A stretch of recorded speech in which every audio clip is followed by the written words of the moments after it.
మోకాల నొప్పులకు ఎటువంటి సర్జరీ లేకుండా ఎపియాన్ పెయిన్ క్లినిక్ అందిస్తున్న అత్యాధునిక చికిత్స.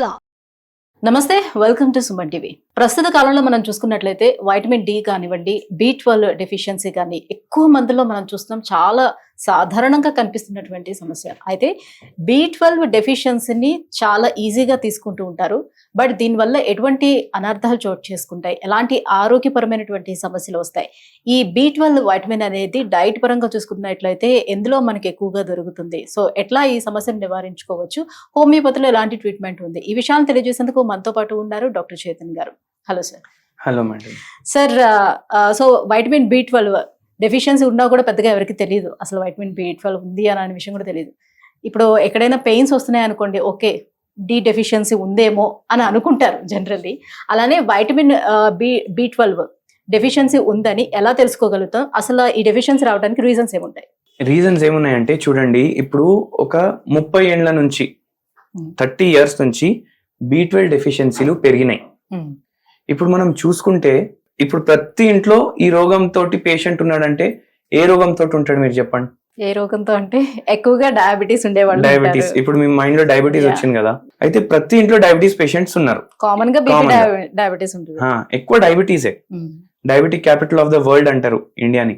ఎప్పటి నుంచి అయితే ఈ షుగర్ వ్యాధి పేషెంట్లు పెరిగినరు కదా, ఆటోమేటికలీ షుగర్ వ్యాధికి సంబంధించిన డ్రగ్స్ వాడడం పెరిగిందా? అవును. ఎప్పుడైతే ఈ షుగర్ వ్యాధికి సంబంధించిన డ్రగ్స్ వాడతారు కదా, లాంగ్ టర్మ్ లో వాళ్ళకు విటమిన్ B12 డెఫిషియన్సీ వస్తుంది. ఇప్పుడు రెగ్యులర్లీ మెట్ఫార్మిన్ వాడుతున్నారు. ఏ డ్రగ్ అన్నా షుగర్ వ్యాధికి సంబంధించిన డ్రగ్లు ఎప్పుడైతే ఎక్కువ వాడుడు అయిపోతుంది కదా, ఆ పేషెంట్స్ లో విటమిన్ B12 డెఫిషియన్సీ కామన్ అయిపోతుంది. అది ఒక ప్రామినెంట్ రీజన్. అందుకే ఇప్పుడు ప్రతి ఇంట్లో షుగర్ వ్యాధితో పాటు B12 డెఫిషియన్సీ పేషెంట్లు కూడా ఉన్నారు. ఇది అర్థమైంది కదా. మళ్ళీ సెకండ్ రీజన్ ఏంటి అంటే, ఇప్పుడు ర్యాండమ్ గా మీ మైండ్ లో 10 members ని తీసుకోండి, మీరు మీకు తెలిసిన వాళ్ళు, వాళ్ళకి మీరు CBP టెస్ట్ చేపియండి, కంప్లీట్ బ్లడ్ పిక్చర్. దాంట్లో 6 members to 7 members, వీళ్ళందరూ ఫీమేలే ఉండాలి. మళ్ళీ 6 members to 7 members కి ఎనీమియా ఉంటది. అంటే జెనెటికలీ ఇండియన్స్ విమెన్ కి ఎనీమియా ఉంటది. ఇప్పుడు ప్రెగ్నెన్సీ వస్తుంది కదా లేడీస్ కి, ప్రెగ్నెన్సీ వస్తే ఐరన్ ఫాలిక్ యాసిడ్ కంపల్సరీ ఇస్తారు వాళ్ళకు. ఎందుకు ఇస్తారు? ఎందుకంటే అందరికి ఎనీమియా ఉంది. ఇప్పుడు ఫారిన్ కంట్రీస్ లో 13 to 15 నార్మల్ రేంజ్ అని చెప్తారు. ఇండియాలో నార్మల్ రేంజ్ 12 కూడా నార్మల్ రేంజ్ కన్సిడర్ చేస్తారు ఒక్కొక్కసారి. ఎందుకంటే ఇండియన్ ఫీమేల్స్ లో హీమోగ్లోబిన్ ఉండడమే తక్కువ. ఇది కూడా ఒక రీజన్ ఉంటుంది. సో ఇప్పుడు ఎనీమియా ఉన్న B12 డెఫిషియన్సీ రావచ్చు, B12 డెఫిషియన్సీ వల్ల ఎనీమియా రావచ్చు. రెండిటికి సంబంధం ఉంది. అయితే ఎప్పుడైతే మనం ఈ డయాబెటీస్ కి సంబంధించిన డ్రగ్గులు వాడడం వల్ల ఎక్కువ కేసులు అవుతున్నాయి. మళ్ళీ ఎనీమియా ఉంటే కూడా అవుతుంది. అండ్ ఎనీమియా చాలా మందికి ఉంటుంది, వాళ్ళకి తెలియదు ఎనీమియా ఉంది. ఆల్మోస్ట్ అందరిలోనే B12 డెఫిషియన్సీ ఉన్నట్టే ఇంకా అలా చూసుకున్నట్లయితే. ఎందుకంటే డయాబెటీస్ కూడా చాలా మందిలోనే ఉంది, మనం చూస్తున్నాం. అలాగే ఇంకా లేడీస్ లోని ఖచ్చితంగా ఉంటుంది. డయాబెటీస్ కి ఆ డ్రగ్గులు వాడడం వల్ల అవుతుంది కదా. మనం మెల్లమెల్లగా డయాబెటీస్ వచ్చిన తర్వాత ఇంకా డ్రగ్ యూజ్ చేయకుండా ఉండరు కదా, ఖచ్చితంగా అవును. మనం హోమియోపతి మెడిసిన్స్ ఇస్తాం కదా, హోమియోపతి మెడిసిన్స్ వాడడం వల్ల వాళ్ళకి B12 డెఫిషియన్సీ రాదు. ఎందుకంటే హోమియోపతి మెడిసిన్స్ కి సైడ్ ఎఫెక్ట్స్ ఉండవు. సో ఈ 2 reasons అయితే డిస్కస్ చేసినాము మనం. మళ్ళీ ఇంకోటి వెరీ ఇంపార్టెంట్ రీజన్ ఏంటంటే, ఇంతకుముందు మనం డైలీ వంటలు చేసుకుంటుండే. మార్నింగ్ టైం కి మార్నింగ్ వంట, నైట్ టైం కి నైట్ వంట, మధ్యాహ్నంకి 3 పూటలు వంటలు అవుతుంది. ఇప్పుడు ఇవాళ లంచ్ చేస్తే రేపు లంచ్ సేమ్ ఇదే ఫ్రిడ్జ్ లోకి వెళ్ళి తీసి మనం హీట్ చేసుకొని తింటాం. అండ్ బ్రేక్ఫాస్ట్ మీరు చేసుకున్నారు అనుకోండి, దాంట్లో కూడా ఏమైతుంది, ఒక్కొక్కసారి మ్యాగీ తినేస్తాం, ఒక్కొక్కసారి బ్రెడ్ తినేస్తాం. వారానికి 7 రోజులు ఉంటే మనం 3 రోజులు బ్రేక్ఫాస్ట్ వంటలు చేసుకుంటాం, 2 రోజులు బ్రెడ్ గానీ లేకపోతే మ్యాగీ గానీ, మళ్ళీ సండే పక్కా బయటికి వెళ్ళి తీసుకొని వస్తాం. సో దాంట్లో ఏమైపోయింది, out side food, processed foods, ఇవన్నీ మన ఫుడ్ కల్చర్ లో ఒక పార్ట్ అయిపోయినాయి. ఈ ప్రాసెస్డ్ ఫుడ్స్ వల్ల, బయటికి వెళ్ళి తీసుకురావడం వల్ల, అవిటి వల్ల కూడా B12 డెఫిషియన్సీలు పెరుగుతున్నాయి. సో ఇవి ప్రామినెంట్ రీజన్స్. మళ్ళీ స్ట్రెస్ కూడా ఒక ఫ్యాక్టర్ ఉంటుంది దీంట్లో. చాలా స్ట్రెస్ ఉంది మనిషికి, దానివల్ల కూడా విటమిన్ B12 రావచ్చు. మళ్ళీ పెయిన్ కిల్లర్లు వాడతారు కదా, ఇప్పుడు మోకాల నొప్పి, నడుము నొప్పి చాలా కామన్ అయిపోయినాయి, నరాల బలహీనత చాలా కామన్ అయిపోయింది. ఇప్పుడు B12 డెఫిషియన్సీ వల్ల నరాలు డ్యామేజ్ అవుతాయి. కానీ ఇప్పుడు నరాలు డ్యామేజ్ అయిన తర్వాత కూడా మనం పెయిన్ కిల్లర్లు చాలా మంది వాడతారు కదా, ఎందుకంటే కాళ్ళు ఆగుతాయి, దాని వల్ల కూడా మళ్ళీ B12 ఎఫెక్ట్ అవుతుంది. ఓకే. మళ్ళీ ఇంకోటి ఇంపార్టెంట్ రీజన్ ఏంటంటే, ఇప్పుడు నరాల బలహీనత ఉంటది కదా, ఇప్పుడు మైలిన్ షీత్ ఉంటది నరాల్లో. ఇప్పుడు మన బ్రెయిన్ ఉంది, బ్రెయిన్ మైలిన్ షీత్ ఉంటది. ఇది దేనితోటి బిల్డ్ అవుతుంది అంటే మెయిన్లీ కొలెస్ట్రాల్, గుడ్ కొలెస్ట్రాల్ అనుకోండి మీరు. ఇప్పుడు కొలెస్ట్రాల్ ఎక్కువ అవుతుంది అనేసి మనం కొలెస్ట్రాల్ ఇంటేక్ తగ్గిస్తాం, మనం గుడ్ కొలెస్ట్రాల్ కూడా తగ్గిస్తాం మన బాడీలో, ఆటోమేటికలీ అది ప్రాబ్లం అవుతుంది. మళ్ళీ ప్రోటీన్స్ కరెక్ట్ ఉంటే మన నరాలు కరెక్ట్ ఉంటాయి, దానికోసం కూడా విటమిన్ B12 కావాలి. అండ్ ప్రోటీన్ డెఫిషియన్సీ ఉంటే కూడా విటమిన్ B12 మళ్ళీ ఎఫెక్ట్ అవుతుంది. సో ఇది ఇన్ని వాటితో లింక్ ఉంది, ఇది లింక్ ఉంది. అయితే అందుకే మనం ఏం చేయాలి, బయట ఎక్కువ తినొద్దు, బయట పోయి తినొద్దు, బయటికి వెళ్ళి తెప్పించుకోవద్దు. ఎందుకు తెప్పించుకోవద్దు, దేంట్లో వస్తుంది ఫుడ్ బయటికి వెళ్ళి, ప్లాస్టిక్ ప్యాకెట్ లో వస్తుంది. ప్లాస్టిక్ ప్యాకెట్ లో వేడి మనం ఇప్పుడు అగిప్పులతోటి ప్లాస్టిక్ ని అంటిస్తే అది కాలిపోతుంది కదా. ప్లాస్టిక్ ఏంది, ఒక పెట్రోలియం ప్రోడక్ట్. అది క్రూడ్ ఆయిల్ తీస్తాం కదా, దాంట్లోకి వెళ్ళి పెట్రోల్ వస్తుంది, డీజిల్ వస్తుంది, అన్ని వస్తాయి, దాంట్లోకి వెళ్ళి ప్లాస్టిక్ వస్తుంది. చాలా మందికి ఇది తెలియదు. అది అంటబెడితే దానికి కూడా అది కాలుతుంది. సో మనం వేడి ఫుడ్ దాంట్లో వేస్తాం, అది ఆటోమేటికలీ ఫుడ్ ని పొల్యూట్ చేస్తుందా చేయదా? అదే మనం తింటాం. అప్పుడు ఏమైతుంది, లాంగ్ రన్ లో క్యాన్సర్ వస్తుంది దీనివల్ల, మనం అందరికీ తెలుసు. కానీ ఇమీడియట్ ఎఫెక్ట్ ఏమవుతుంది అంటే మన డైజెస్టివ్ సిస్టమ్ డిస్టర్బ్ అవ్వడం స్టార్ట్ అయిపోతుంది. అండ్ ఇప్పుడు మన బ్లడ్ శాంపుల్ తీసుకొని మనం హిమోగ్లోబిన్ ఎంత ఉంది చెక్ చేసుకుంటాం, కొలెస్ట్రాల్ ఎంత ఉంది చెక్ చేసుకుంటాం, షుగర్ వాల్యూ ఎంత ఉంది చెక్ చేసుకుంటాం. ప్లాస్టిక్ వాల్యూ ఎంత ఉందని చెక్ చేస్తామా? చెయ్యము. అది చెకప్ చేపిస్తే ప్రతి మనిషిలో 2 క్రెడిట్ కార్డులు ఉంటాయి కదా, ప్లాస్టిక్ క్రెడిట్ కార్డులు, అంత ప్లాస్టిక్ ఉంటది ప్రతి మనిషిలో. దాని వల్ల కూడా ఈ విటమిన్ B12 అవుతుంది డెఫిషియన్సీ ప్రాబ్లం. మళ్ళీ విటమిన్ B12 డెఫిషియన్సీ అయితే ఏమేమి ప్రాబ్లంలు అవుతాయి, ఒకటి నరాలు ఎఫెక్ట్ అవుతాయి, ఇంకోటి ఇప్పుడు ఏమవుతుందంటే రెడ్ బ్లడ్ సెల్స్ ప్రొడ్యూస్ అవుతాయి మన బాడీలో. రెడ్ బ్లడ్ సెల్స్ అంటే ఏంది, they are blood cells responsible for transport of oxygen, nutrition, everything. ఇప్పుడు బ్లడ్ లో ట్రాన్స్పోర్ట్ అవుతుంది కదా మొత్తం, అవన్నీ రెడ్ బ్లడ్ సెల్స్ చేస్తాయి, ఆక్సిజన్ గానీ, న్యూట్రియంట్స్ గానీ.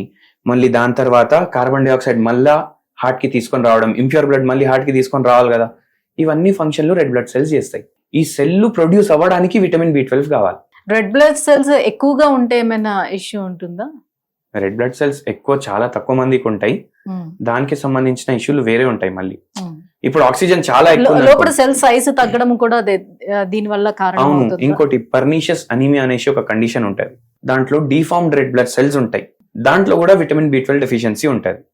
అండ్ విటమిన్ B12 సరిగా లేకపోతే రెడ్ బ్లడ్ సెల్స్ సరిగా ప్రొడ్యూస్ కావు. సో దానివల్ల ఎనీమియా అవుతుంది. ఎనీమియా అయితే నరాలకు బ్లడ్ సప్లై తగ్గుతుందా తగ్గదా, ఆక్సిజన్ తగ్గుతుందా తగ్గదా, నరాల బలహీనత అట్లా స్టార్ట్ అయిపోతుంది. మళ్ళీ తిమ్మిర్లు రావడం, చక్కర్లు రావడం, నీరసంగా ఉండడం. ఎందుకు, బ్రెయిన్ కి సరైన ఆక్సిజన్ పోట్లేదు కదా, అప్పుడు బ్రెయిన్ కూడా జర డల్ గా ఉంటది. ఇప్పుడు మీరు చూడండి, షుగర్ వ్యాధి పేషెంట్లు వాళ్ళు గోళీలు వేసుకుంటారు కదా, ఆ గోళీలు వేసుకుంటే వాళ్ళకు గ్లూకోజ్ మెటబాలిజం కరెక్ట్ గా అవ్వాలి కదా, అది అయితే కూడా వాళ్ళకి డల్నెస్ ఉంటుంది.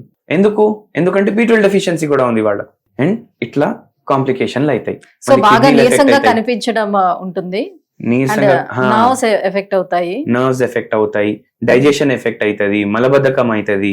ఎందుకంటే బ్లడ్ సప్లై మళ్ళీ ఇంటెస్టైన్ లకు కూడా తగ్గిపోతుంది కదా, అప్పుడు మలబద్ధకం అవుతుంది, నిద్ర సరిగా రాదు, ఓవరాల్ బాడీ ఎఫెక్ట్ అవుతుంది బై ఇది B12 తక్కువ ఉంటే. సో B12 తగ్గటానికి రీజన్స్ ఏంటో చెప్పారు, దేని మూలంగా తగ్గుతుందో చెప్పారు కదా. అసలు దేని నుంచి B12 మనం తీసుకోవడానికి అవకాశం ఉంటుంది, ఫుడ్ దేని నుంచి తీసుకోవడం అవకాశం ఉంటుంది అంటే, first and foremost B12 sources అంటే నాన్ వెజిటేరియన్ ఫుడ్ అని మనం అనుకుంటాం. నాన్ వెజిటేరియన్ ఫుడ్ తింటేనే విటమిన్ B12 వస్తుంది అనేసి. ఇప్పుడు మనం గూగుల్ చేస్తే B12 డెఫిషియన్సీ ఎందుకు పెరుగుతుంది అంటే చాలా మంది వెజిటేరియన్ లా కన్వర్ట్ అయిపోతున్నారు, అందుకే కూడా B12 డెఫిషియన్సీ పెరుగుతుంది అంటారు. కానీ నాన్ వెజ్ తోటి కూడా ప్రాబ్లం. ఎందుకు, వాళ్ళు ఏమేమి ఇంజెక్షన్లు ఇస్తారు దానికి మనకు తెలియదు. మనం నాన్ వెజిటేరియన్ ఏదైతే తింటున్నాం కదా, అది ఎట్లా మన ప్లేట్ వరకు ఎట్లా వచ్చింది మనకు తెలియదు, దాంట్లో కూడా చాలా పొల్యూటెంట్స్ యాడ్ అయిపోతాయి, మళ్ళీ దాని తర్వాత ప్రాసెస్డ్ ఉంటాయి. సో దాని వల్ల కూడా ప్రాబ్లంలు అవుతాయి. మళ్ళీ కొలెస్ట్రాల్ పెరుగుతుంది, బ్యాడ్ కొలెస్ట్రాల్ పెరుగుతుంది బాడీలో. దాంతోపాటు హార్ట్ ఎలిమెంట్స్ పెరుగుతాయి. సో నాన్ వెజ్ కాకుండా ఇప్పుడు మనకు వెజిటేరియన్ సోర్సెస్ మనం చూసుకోవాలి. సో పాలు ఒకటి, పెరుగు ఒకటి అండ్ పనీర్ ఒకటి. వెజిటేరియన్ సోర్సెస్ ఇవి, యానిమల్ డిరైవ్డ్ కానీ వెజిటేరియన్ సోర్సెస్. సో పాలు A2 కౌ మిల్క్ వాడాలి, పెరుగు A2 కౌ మిల్క్ తోటి ప్రిపేర్ చేసిన పెరుగు వాడాలి అండ్ పనీర్ కూడా A2 కౌ మిల్క్ తోటి ప్రిపేర్ చేసిన పనీర్ వాడాలి. ఎందుకు? ఇప్పుడు జెర్సీ ఆవు ఉంటది, రోజుకి ఎన్నో లీటర్లు పాలు ఇస్తుంది, కానీ అది ఇక్కడ ఆవు కాదు. ఇప్పుడు ఇండియాలో ఏవైతే ఇవాల్వ్ అయినాయి కదా జంతువులు, వాళ్ళ జీన్స్ మన జీన్స్ చాలా వరకు కామన్ ఉంటాయి. మన ఆవులు ఉంటాయి కదా, దేశీ ఆవులు ఉంటాయి కదా, అవి జీన్స్ మన జీన్స్ మోర్ దెన్ 90% కామన్ ఉంటాయి. సో ఈ పాలు మనకు సెట్ అవుతుంది. ఓకే, ఇవి వాడాలి. మళ్ళీ దాని తర్వాత మష్రూమ్స్ లో కూడా ఉంటది B12. సో రెగ్యులర్లీ డయట్ లో మష్రూమ్స్ ఇంక్లూడ్ చేయాలి. ఇవి చేస్తే మనకు B12 డెఫిషియన్సీ ప్రాబ్లమ్స్ సాల్వ్ అవుతాయి. అండ్ ప్రాసెస్డ్ ఫుడ్స్ అయితే అవాయిడ్ చేయాలి. మ్యాగీ ప్యాకెట్లు కొనొద్దు. మనం రేషన్ తీసుకోవడానికి పోతాం కదా, కంపల్సరీ మ్యాగీ రాస్తాం దాంట్లో, ఎప్పుడు ఒకసారి ఆకలి అయితే తినడానికి అనేసి. అండ్ వారానికి ఒకసారి తింటాం.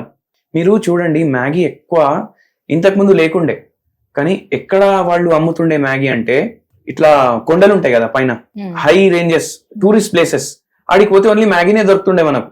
ఎందుకు? అది మార్కెటింగ్ స్ట్రాటజీ లాగా, అంటే ఏం లేనప్పుడు మనకు మ్యాగీ ఉంటుంది అనేసి. సో సబ్ కాన్షియస్లీ జనాల మైండ్ లో అది కూర్చున్నది అట్లా అండ్ అలవాటు అయిపోయింది. సో ప్రాసెస్ ఫుడ్స్ మీరు అవాయిడ్ చేయండి టోటల్ గా. అండ్ ఇవి చేస్తే మనకు B12 ప్రాబ్లమ్ సాల్వ్ ఇప్పుడు అవుతుంది. B12 డెఫిషియన్సీ కోసం కొన్ని రకాల ఇంజెక్షన్స్ తీసుకుంటున్నారు, మెడిసిన్స్ కూడా వాడుతున్నారు కదా, అట్లా మనకి హోమియోపతిలో ఏమైనా న్యాచురల్ గా దొరుకుతుందా మనకి medicines? ఇప్పుడు హోమియోపతిలో మనకు చాలా మంచి ట్రీట్మెంట్స్ ఉంటాయి విటమిన్ B12 డెఫిషియన్సీస్ కి. Patient to patient treatment change అవుతుంది. షుగర్ వ్యాధి ఉంది, B12 డెఫిషియన్సీ ఉంటే మందు మారిపోతుంది. మోకాల నొప్పి ఉంది, B12 డెఫిషియన్సీ ఉంటే మందు మారిపోతుంది. నిద్రలేని సమస్య ఉంది, B12 డెఫిషియన్సీ ఉంటే మందు మారిపోతుంది. సో చాలా విటమిన్ B12 డెఫిషియన్సీ ఉంది, చాలా పార్ట్స్ ఆఫ్ ద బాడీని ఎఫెక్ట్ చేసిందంటే వాళ్ళు ఇండివిజువలైజ్డ్ హోమియోపతి ట్రీట్మెంట్ తీసుకోవాలి. కానీ బై ఛాన్స్ జస్ట్ మనకు ఓన్లీ B12 డెఫిషియన్సీ ఉంది అని తెలిస్తే, కానీ మీ బాడీ మీద ఎఫెక్ట్ అంతా చూపించలేదంటే ఒక డ్రగ్ చెప్తాను, హోమియోపతి మెడిసిన్, ఏం సైడ్ ఎఫెక్ట్లు ఉండవు. ఎబ్రోటానమ్ అనేసి ఒక మెడిసిన్ ఉంటది. ఇది 0/9 పొటెన్సీ ఉంటది. పొటెన్సీ అంటే పవర్ దాన్ని. ఇది 5 గోళీలు పొద్దుగాల, 5 గోళీలు పొద్దుమికి తీసుకోవాలి. ఒక 1-2 months తీసుకొని మీరు చెకప్ చేయించుకోండి. ఇన్ ద మీన్ టైం మీరు regularly B12 rich sources diet include చేస్తూనే ఉండండి మీ మీల్స్ లో. అట్లా మనం కాంబాట్ చేసుకోవచ్చు. Right, thank you so much అండి. B12 తగ్గటం వల్ల ఎటువంటి ఆరోగ్యపరమైనటువంటి సమస్యలు వస్తాయి, సో దీన్ని పెంచుకునే మార్గాలు ఏంటి, ఈ విషయాలన్నీ కూడా తెలియజేసినందుకు thank you so much. Thank you అండి.